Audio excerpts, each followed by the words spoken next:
الرحمن الرحیم. د شرق راډیو تلویزیون درنو قدرمنو لیدونکو او اوریدونکو سلامونه او نیکې هیلې مې ومنئ. په دې هیله چې تاسې ټول روغ جوړ او د عافیت جامې په تن ولرئ. قدرمنو لیدونکو او د ژوند پړاوونه د خپرونې مینوالو، تاسې ګورئ چې ژمی دی او په ژمي کې په ننګرهار همیشه بهار کې سږ بارانونه هم ډیر دي، همدارنګه یخني هم ډیر دی.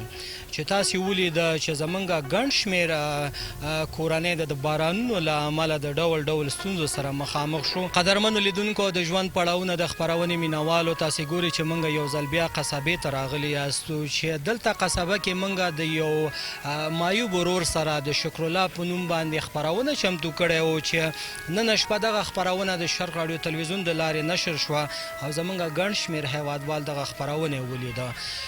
چې زمونږ په دغه زړه سواندو هیوادوالو کې زمونږ یو خورکۍ مونږ ته ټلیفون یې وکړ چې زه غواړم دغه کورنۍ سره مرستې وکړم. نن خوشبختانه مونږ وتوانېدو، هغه کورنۍ هم مونږ سره دلته راغلی دی او د کمرې تر شا ناست دي او دغه زمونږ خپرونه چې کله مونږ چمتو کوو دوی ګوري. قدرمنو لیدونکو، تاسې ګورئ چې مونږ د دغه کورنۍ تر څنګ ولاړ یاستو او د دغه خویندو لخوا چې مونږ ته هغه کومې مرستې سپارل شوي وو مونږ دغه کورنۍ ته راوړه. د یادونې وړې بولم چې قدرمنو لیدونکو په دغه کورنۍ کې زمونږ یو نیاجانې چې ما اکثر یادونه کړې، نن په دغه کور کې مریضه پراته دی چې تاسې غواړم چې دغه کورنۍ لاسنیوی وکړي. غواړم چې دغه کورنۍ هغه شکرالله ورور سره چې ما تاسې ته یادونه وکړه چې دکار د روزګار نه دی او فامیل یې ور په غاړه دی، واړه واړه کوچني کوچني ګلالي ګلالي ماشومان ورته په غاړه دي. غواړم چې د دې سره خبرې وکړم. ستړی مې شې شکرالله؟ خیر اوسې، الله دې عزت وکړي. شکرالله جانه، کله چې موږ تاسو سره خپرونه چمتو کوو نو تاسې ډېر په ژړا وې او نن هغه ستا ژړا، هغه ستا فریاد زمونږ هغه زړه سواندو خلکو واورېده چې د هغو خلکو د جملې څخه زمونږ دغه خویندې دي چې دلته موږ سره راغلي دي او تا ته دغه د ژمني توکي همدارنګه دغه خوراکي توکي راوړې.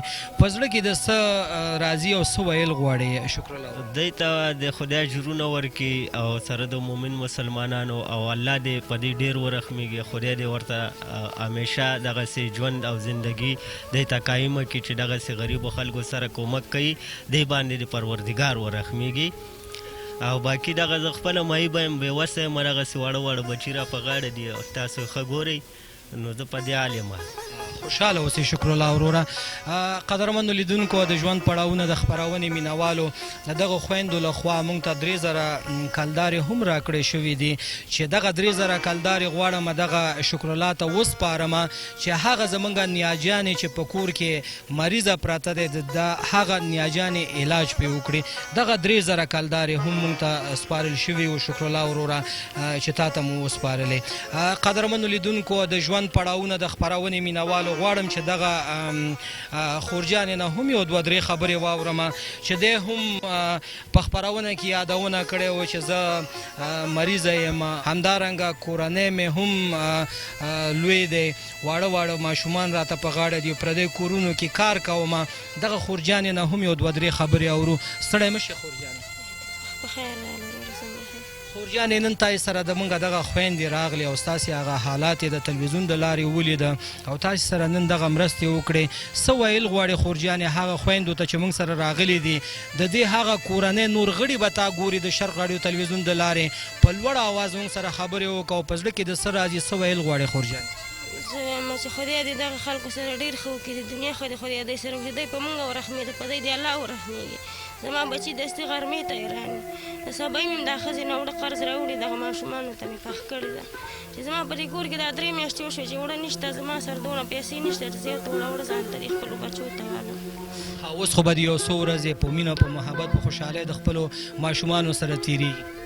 ولې نه، خدای دې تاسو سره ډېر ښه وکړي، خدای دې سره چې تاسو په موږ ورحمېږئ، تاسو باندې خدای الله خپل رحم وکړي. خوشحاله اوسئ. واړه بچي به وخوري، دوا به درته وکړي، الله دې په تاسو خپل رحم وکړي. خوشحاله اوسئ خورجانې. قدرمنو لیدونکو د ژوند پړاوونه د خپرونې مینوالو، د دغه خویندو موږ سره دغه امانت چې راموړه او دغه کورنۍ ته مو وسپارلې. که تاسې هم غواړئ چې د دغسې بېوزلو هیوادوالو لاسنیوی وکړئ د دغسې غریبو او فقیرو کورنیو لاسنیوی وکړئ. نو تاسې د هیلې خیره ټولنې په وایبر شمیرو باندې موږ سره اړیکې ونیسئ. موږ تاسې سره ژمنه کوو چې ستاسې مرستې به په خپل وخت اړمن کورنیو ته موږ سپارو. د هیلې خیره ټولنې د وایبر شمیرې ته وایم چې دم ګړی ستاسې د تلویزیونونو په پرده باندې هم تاسې ته ښکاري 0039 200 زموږ بله شمیره دی 0039 58 قدرمنو لیدونکو د ژوند پړاوونه د خپرونې مینوالو نیاجانې یادونه مې تاسې ته وکړه چې تاسې ګورئ دغه نیاجانې مریضه دی بیا مې هم دې ته زحمت ورکو دا د تلو نه دی خپې کار نه کوي او الله تعالی دې په زموږ په ټولو افغانانو باندې په ټولو مسلمانانو باندې ورحمیږي په دغه کورنۍ د خپل فضل او کرم وکړي. غواړم چې دغه نیاجانې سره هم 2-3 خبرې وکړم. نیاجانې ته خو ګرځېدی نه شي موږ ته یې وویلو اوس تا سره زموږ دغه خویندې راغلې مرستې وکړې څه ویل غواړې؟ آباد ودان لري خدای دې ښه وکړي څه به زه خو دغسې وینم. اوس د خیرو سره ستا ته د دوا لپاره پیسې مې هم درکړې شکرالله ته مې وسپارلې چې ستا دوا پې وکړي. الله دې ژوندی لره خدای م آباد ودان لره خدای خوشحاله لره خوشحاله اوسې نیاجانې خدای پاک هم ډېر آباد لره خو دغسې نسمن خلک یو الله دې په تاسې ورحمیږي الله دې په تاسې ورحمیږي. څه به پردی کور دی کوم 50,000 روپۍ راباندې کلا پاتې دي یې دې کور دا و د نن ورځې خپرونه چې د دغه خویندو هغه امانت مو راوړو دغه کورنۍ ته مو په قصبه کې وسپارلې. تر بلې خپرونې چې بیا هم زه توریالی ساحل ستاسې ورور ستاسې کوربه ستاسې د کورونو میلمه کېږم او د کمرې په برخه کې ما سره ساحل شاداب بیا هم ما سره همکاري کوي.